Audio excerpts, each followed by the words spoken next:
Hello, ladies. I'm here with the amazing Jen Schultz, and we're popping in for a Tuesday morning chat with you ladies because this week within Women, Wine and Wealth, as you know, we kind of roll through 7 key wing women that we always talk about. And the wing woman that we're focused on this week is money. Money, dollar bills. And it's, you know what, it's probably, I love that we continually talk about it in this group because it's probably one of the most loaded topics out there in the world, along with sex and different things like that, where it's like, oh, don't talk about it, but everyone wants it and needs it.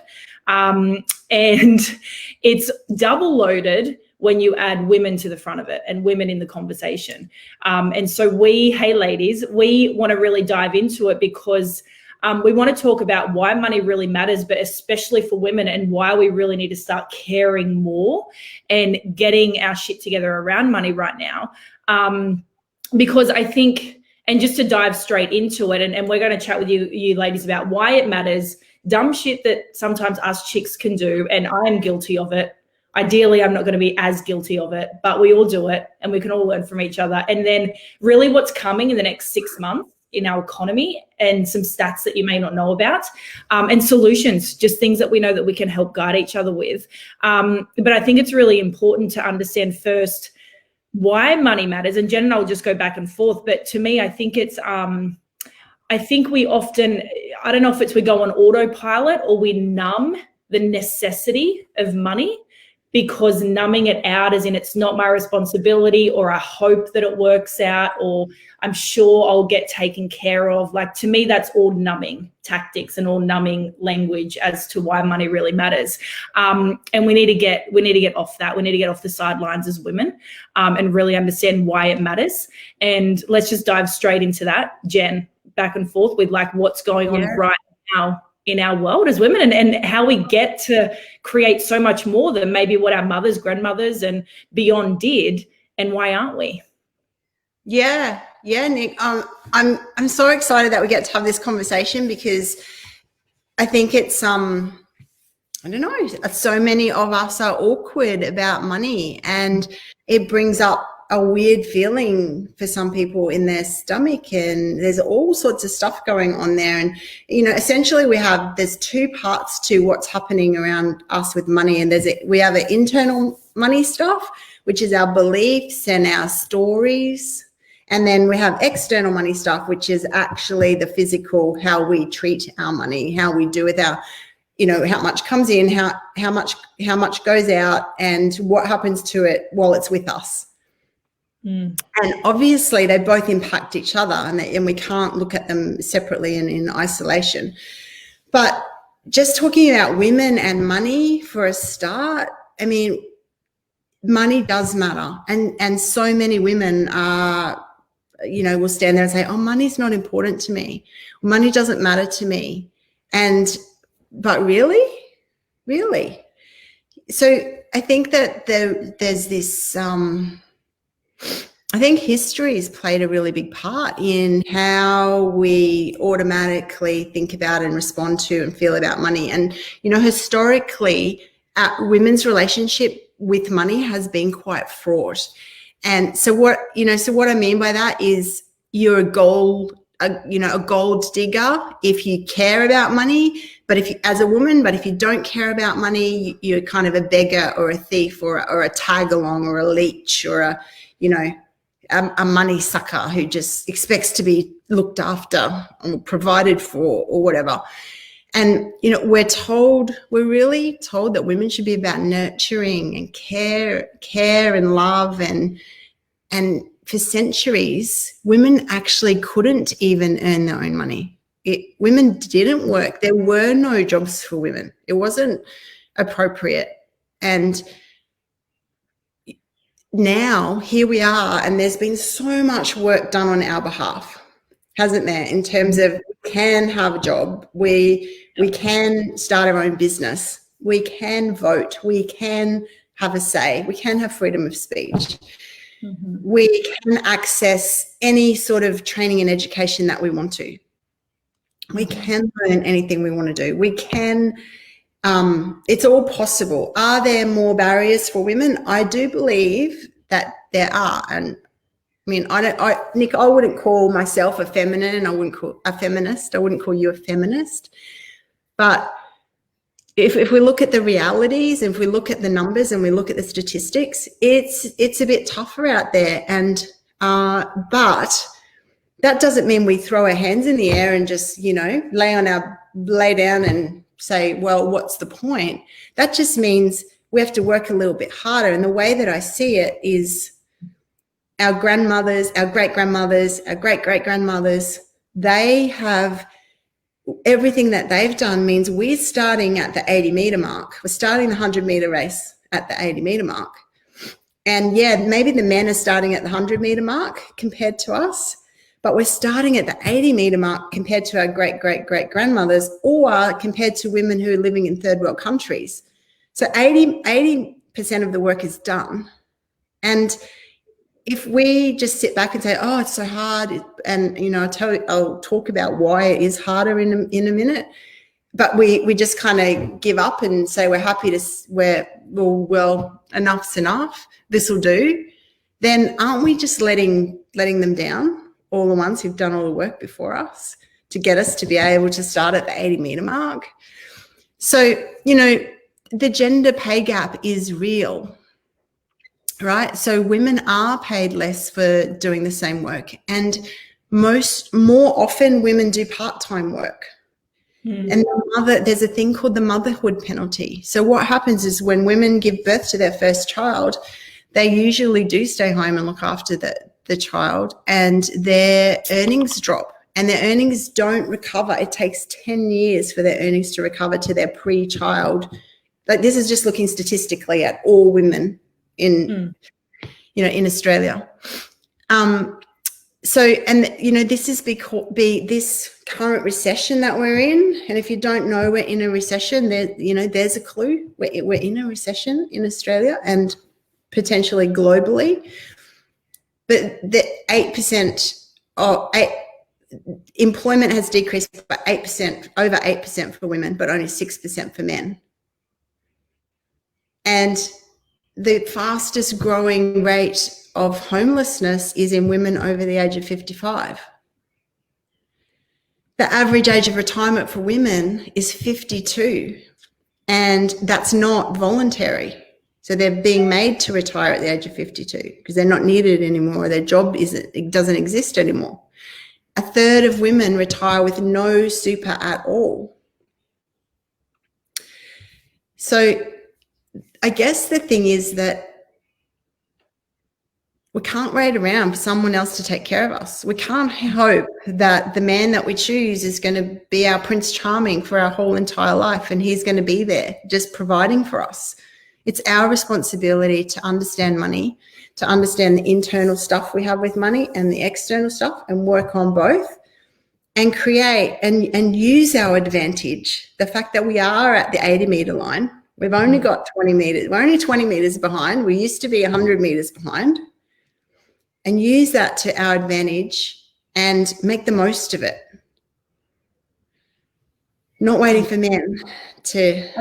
I think, Jen, just listening to you, it's nearly like there's been so much work that's done, and now's the time not to drop the ball as women and hide behind those stories or those numbing factors of, like you're saying, like, it will work out, the man will take care of me, someone will help me. It's like no one is coming. The government isn't there, they don't need to take care of us. Our kids shouldn't have to take care of us. A Prince Charming shouldn't have to take care of us. And if you're in this group, you know that we are big on women being self-funded, self-sustainable women.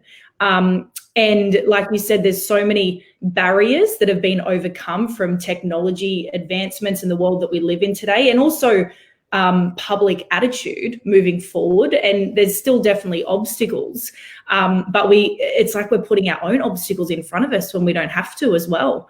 And I think some other things to look at with the stats, and just start writing these stats down, ladies, because there's a book to pick up. It's called Smart Women Finish Rich. And it is some American stats as well, but there's also some global ones. And to expand on what you said, Jen, there's also the average woman is widowed at 59. Now, I don't know if that's in America or globally, irrelevant. Even if it's 69, right? We have to understand we are living longer.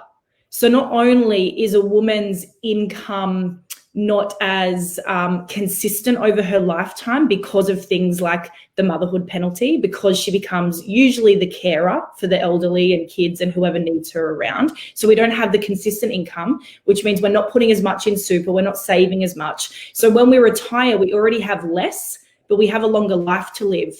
We live longer than men, and we're relying on the men to be around all the time to support us. And if the average age of a woman is widowed at 59 and she's still got 30 years to live, what are we living on?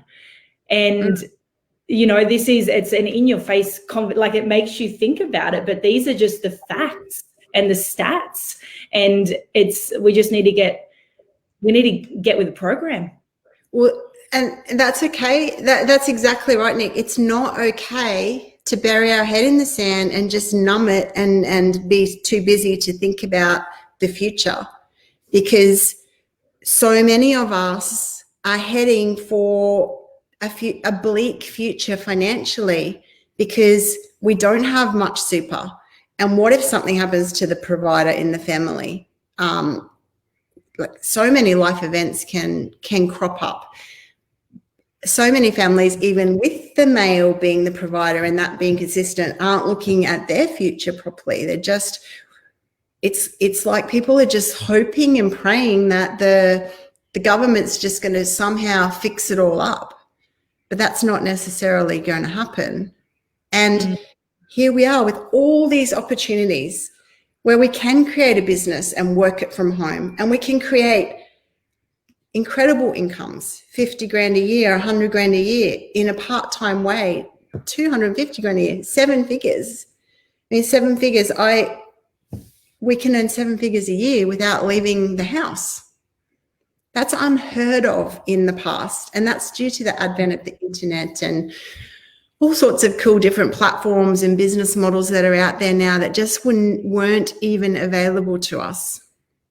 Yeah. So it's exciting times, and we're either going to miss the boat, or because we're not able to take a reality check.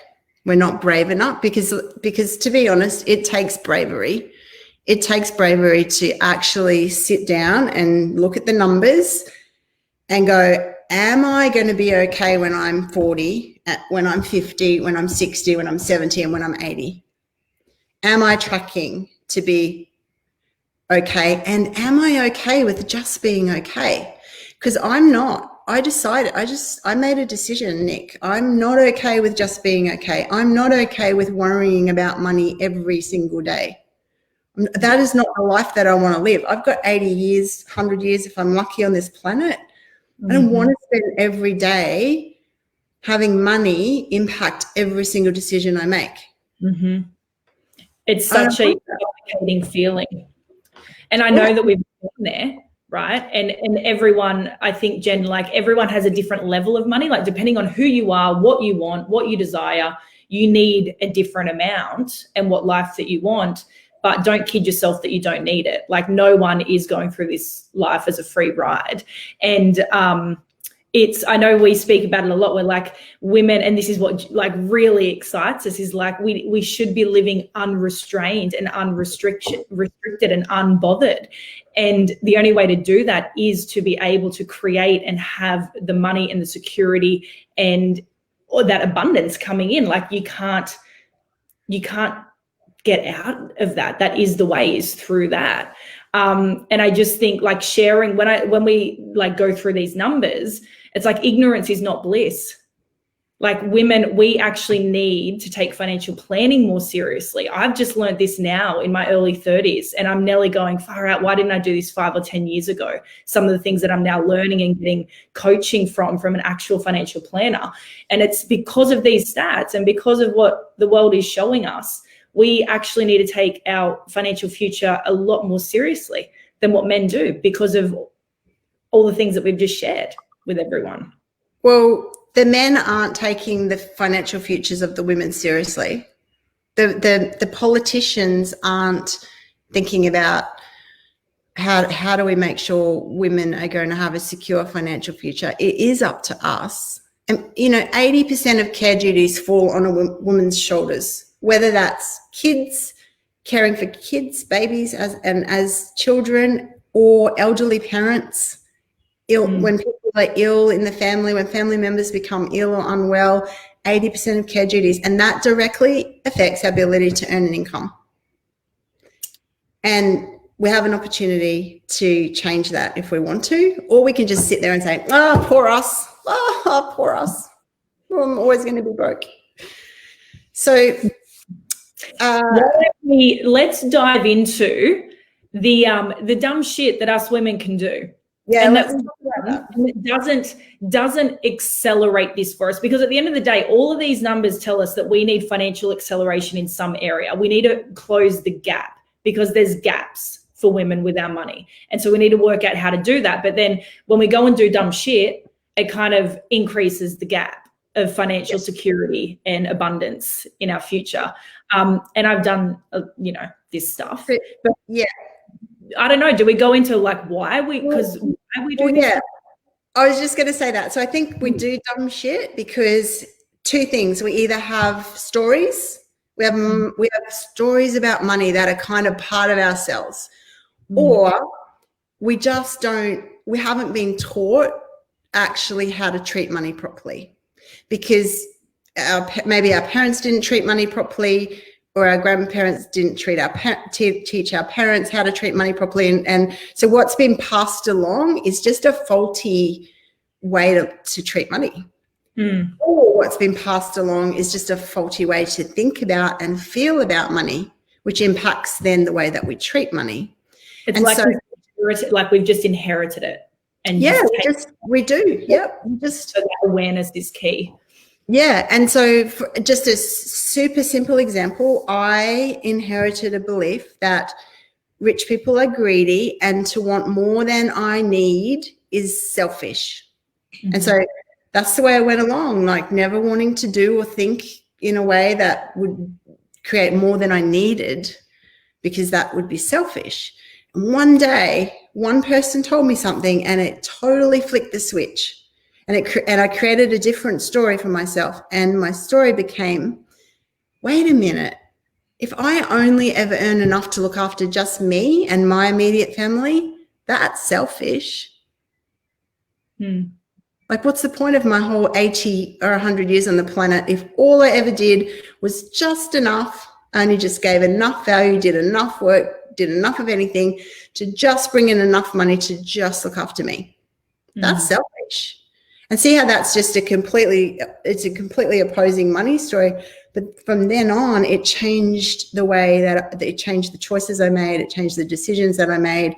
It changed what I chose to do. It changed what I chose to focus on. It changed how I decided to spend my time. And it changed in a big way the amount of money that comes into my bank account. It added a zero plus some more into what comes into my bank account. So I think the dumb shit, first of all, this is not about beating ourselves up about doing dumb shit. We've all done dumb shit. We all continue. If you get called out, it's like, oops, have done that. Did that yesterday. That's okay. It's done. It's about awareness, right? It's about just having an awareness that sometimes we're acting on autopilot. Sometimes we're reverting to our default settings. And that's okay, because the person that we're learning to grow into and be is going to make different decisions and is going to make different choices and act in different ways. But we can't pivot off the place we're on until we become aware of the place we're at. So what's some dumb shit that we do? Let's rip with some of the What's your dumb shit, Nick? You talk about your dumb shit, I'll talk about my dumb shit. So some of my dumb shit would be thinking that, and it's the reactive mode or the urge or the instant gratification of, I need something new. I need to go get this outfit. I think of the outfits I've purchased just because I'm going to another city. Couldn't wear the same outfits as last weekend. No, needed to get a whole new outfit before maybe, you know, paying off some more debt on my car or my mortgage or whatever it might have been. So that I also got caught up. There was a time in my life where I never got like nails done or anything. And then there was this period last year where I got them done every 2 weeks. And I was like, oh my God, they look so pretty. I feel so great.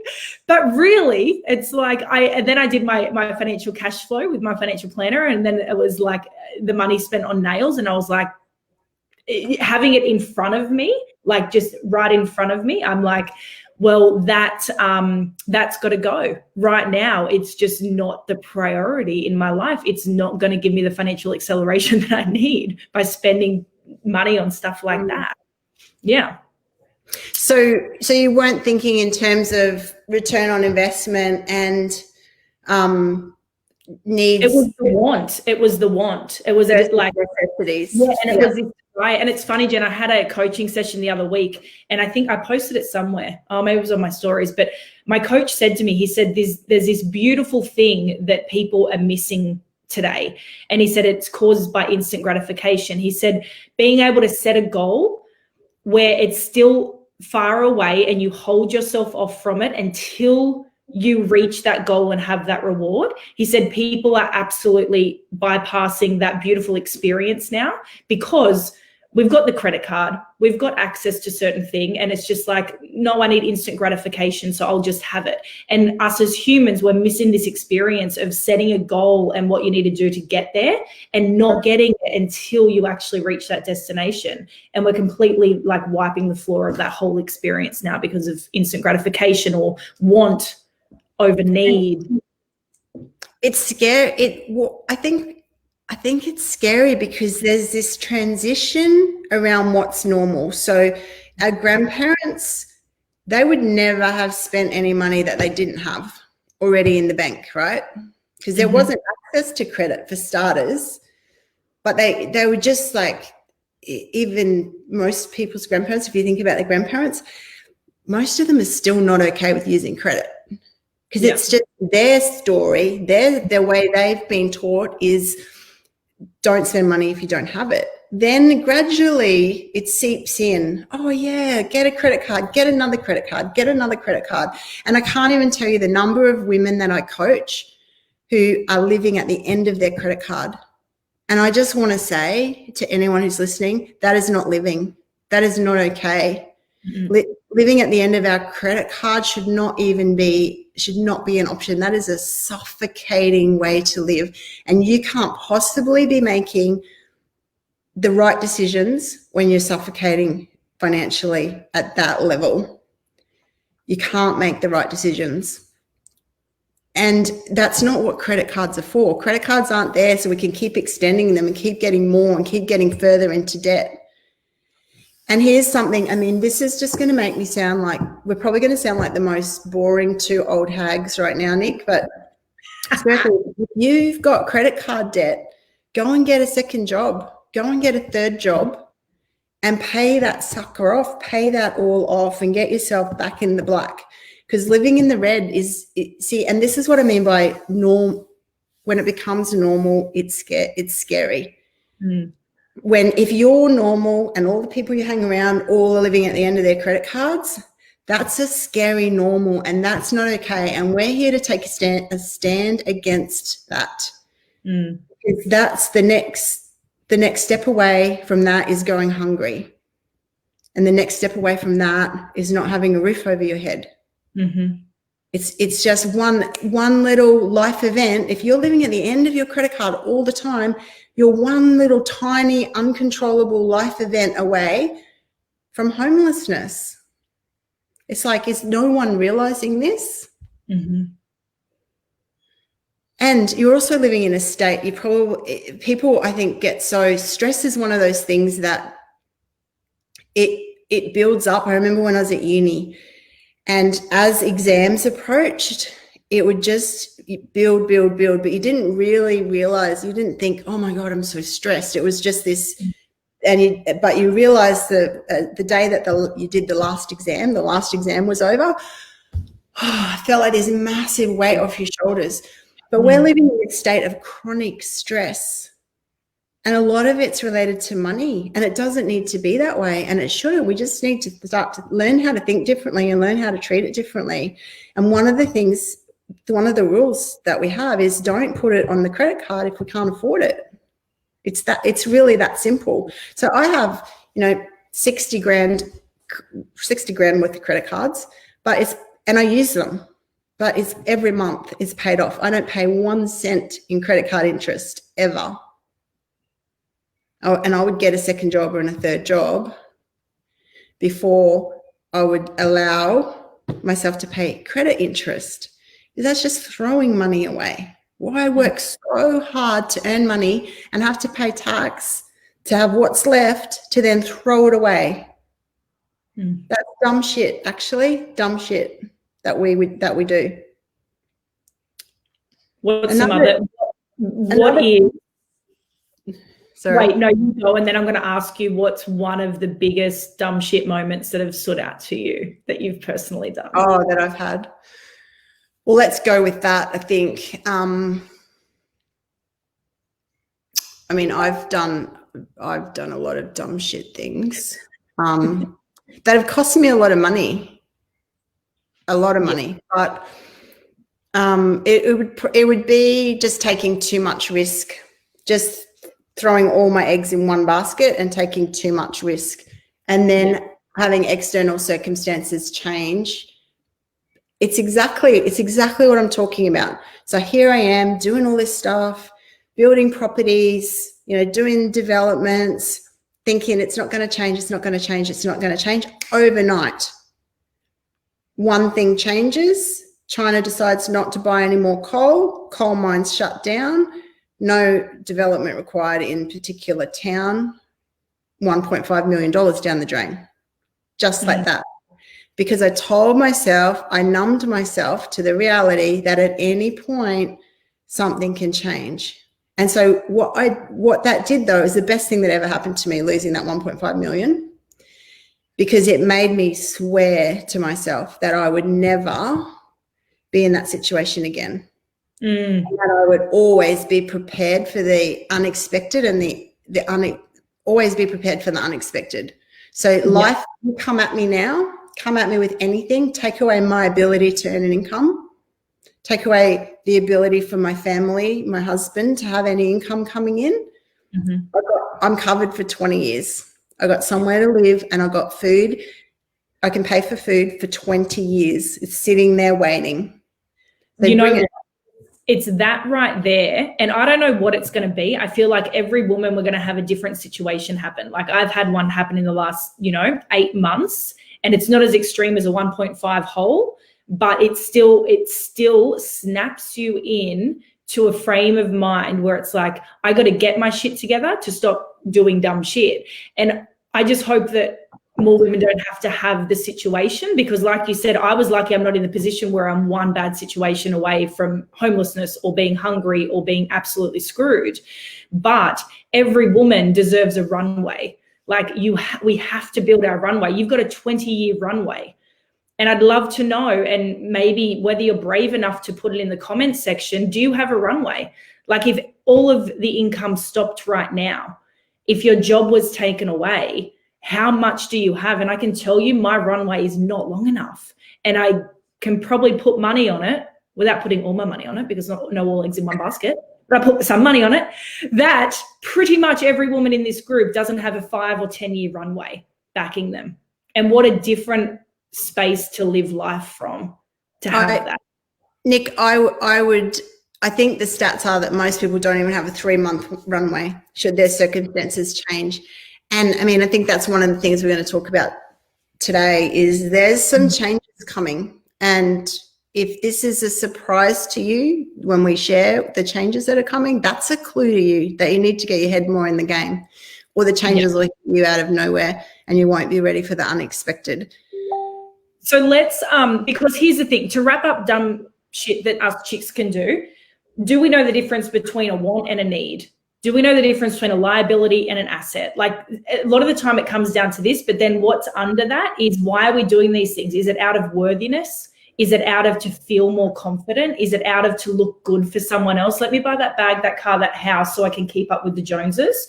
Or is getting your runway in place more important? It's just a decision. And I think you said it yesterday, Jen, you were like, confident chicks will get their shit together. Confident chicks will look after their financial future. And that's what we stand for, is us getting it together. And I know that we can. I know that it's so doable to do that. And it's also, let's have a look at what is coming, and then, ways that we can help guide do that as well for all of us. Yeah. And so just another dumb shit thing that women have done recently is pulling money out of their super. You already have less super than the men. You already have less. You will not make it up. You can't just pull it out and spend it now. I've had so many women tell me that they pulled money out of their super because they were allowed to because of the changing laws around COVID, and they got their Botox done. Like, you can't get any dumber than that. I'm sorry if anyone's feeling offended by stuff like that, but that is dumb, because you will not make that up. And what are you going to live on when you're 60? And maybe you're thinking you're going to meet a rich guy and he's going to take care of you. I don't know. Or are you not thinking at all? Yeah, let's not rely on that. Truly. But we're here to take a stand for women. We need to think more. We need to plan more. And we also want to show you that it's not as hard as you think to create a 20-year runway. And it can be done. It can be done quicker than you think. 5 to 10 years, you can have a completely different financial situation. Yeah. Okay. So what's going down in the next 6 months?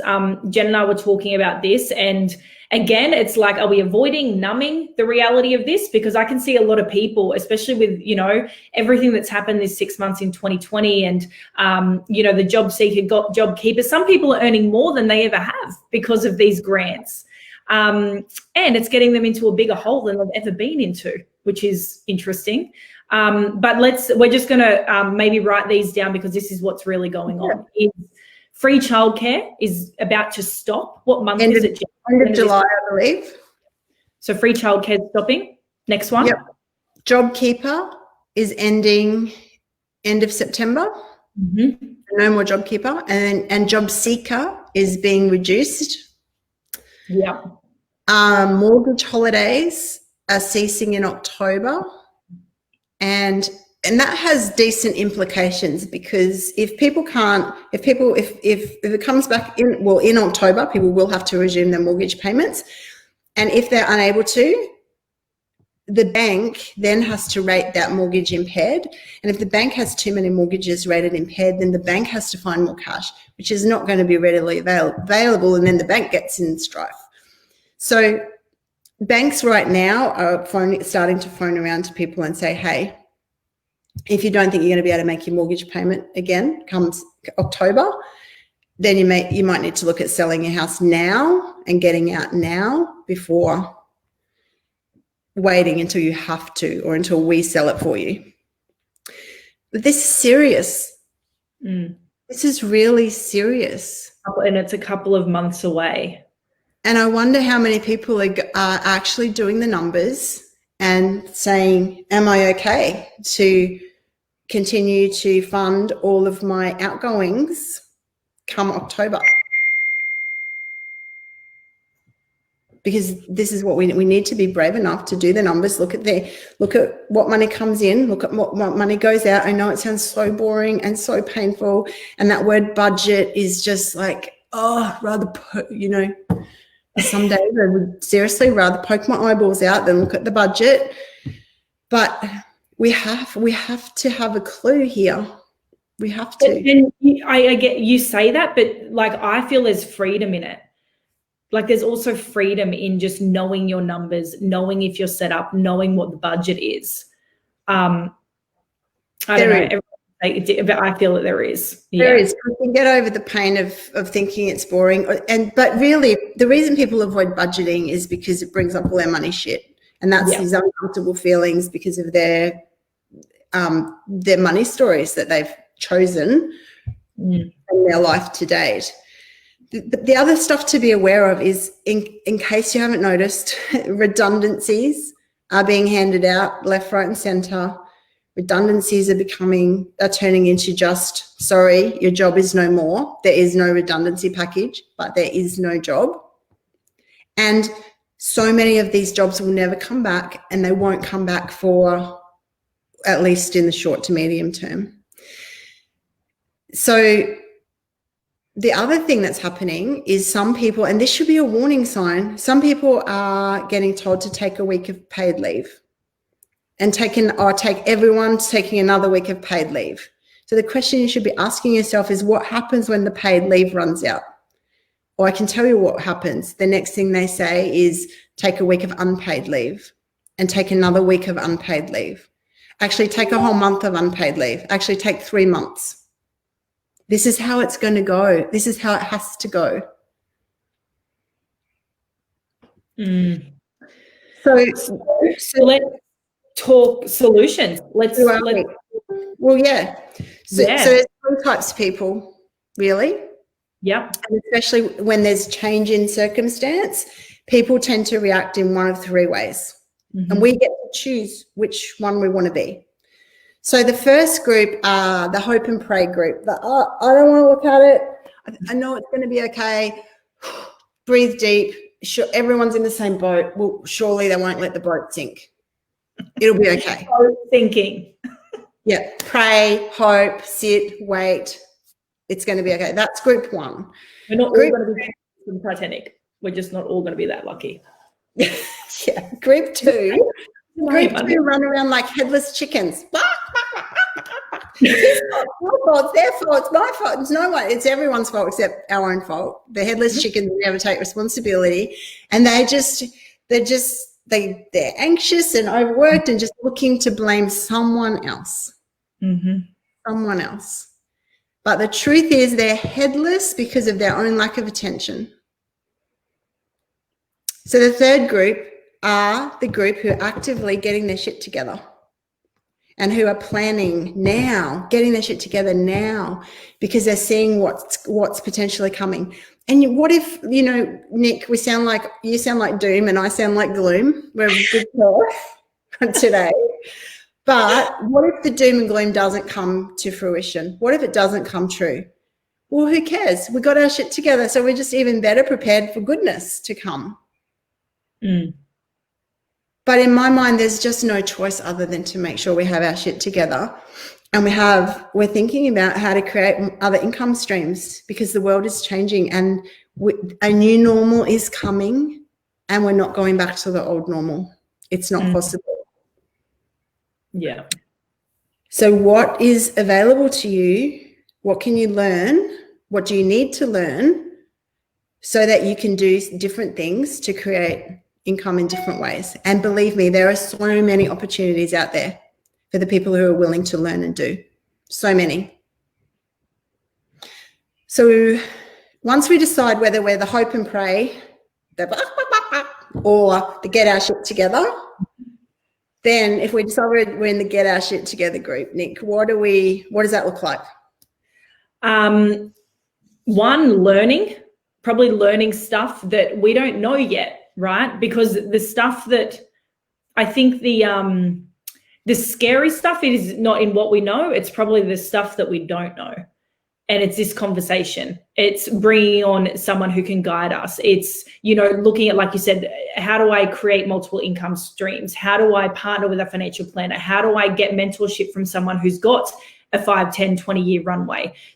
But in doing that, I think, and you touched on it earlier, Jen, it's not even 4 to 5. It could be a 10-year learning plan, a 4, 5, 10-year learning curve of this stuff. So it's not an instant thing, but to me, I'm like, it's instant action to learn something, what we need to learn right now. And then after that, the plan in place, having a plan. Yeah, but what's so exciting for me is you can do a whole university degree or a whole trade. You can become an electrician. I could decide I know nothing about other than how to plug the kettle into the socket and flick the switch, nothing. But in 4 years' time, if I wanted to be, I could be a qualified electrician. how cool is that? And we look forward 4 years and we go, oh, that seems like a long way away. But every single one of us will look back and go, how fast did that 4 years go? That is crazy. And I think it's so exciting that we absolutely can completely change how we spend our time, how we earn our money in a 4 to 5 year period. Yeah. So exciting. That's because of the opportunity available to us in the time that we're living. Anything, we can do anything that we want to do. And I think in doing that, Jen, and you say this often, and it's really what Women, Wine and Wealth stands for, is we have to take the stand. Like, you have to take the stand for yourself to have financial independence, to create your runway, to get your shit together. Like, we all have to do that for ourselves.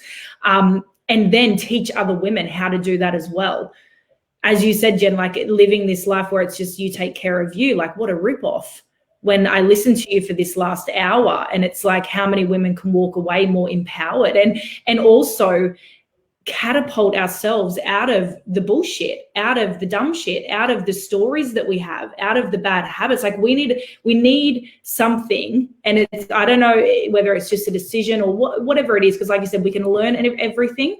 The barriers have been broken down. We're on the 80 meter line. So why can't we catapult ourselves out of the situation that we're in right now over the next 5 years? That's what us women need to do.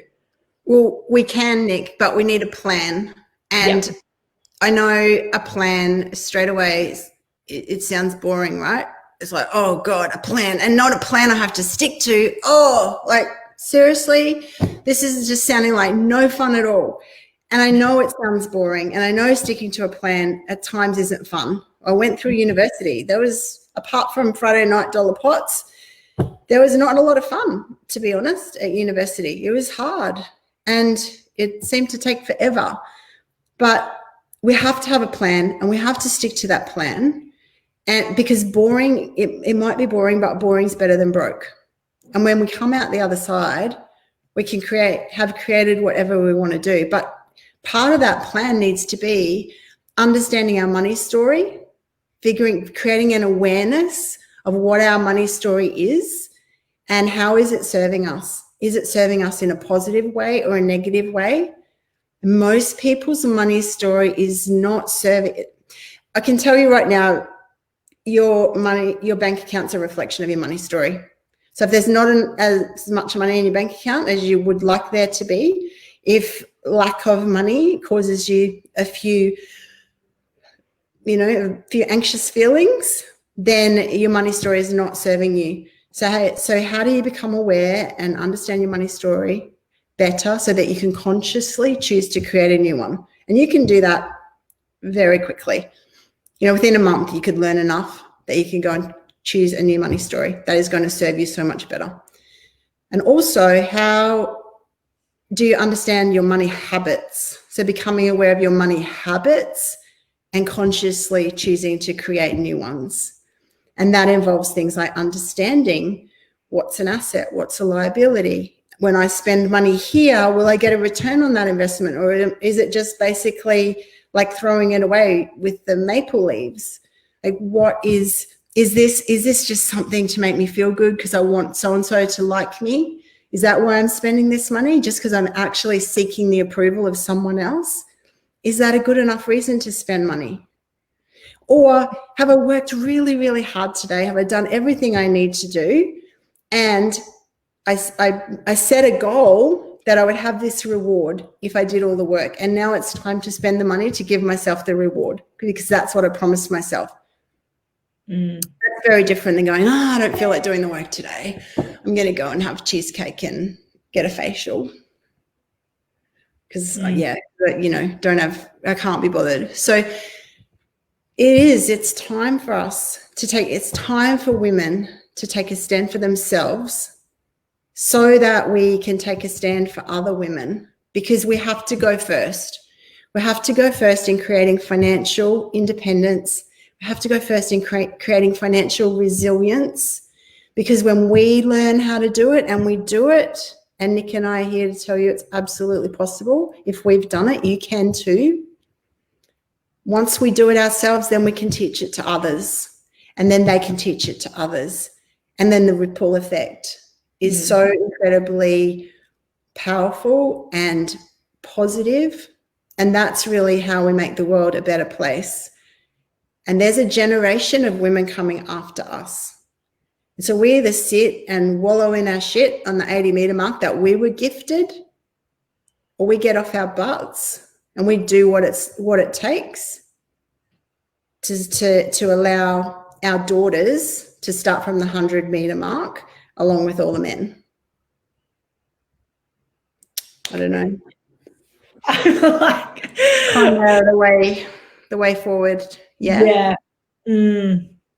It's so much goodness, and I hope that you ladies, those who are tuning in live, those who are watching the recording, just watch this again, listen to it. Like, this is, like you said, Jen, it's just get off the sidelines, take a stand, work out the plan,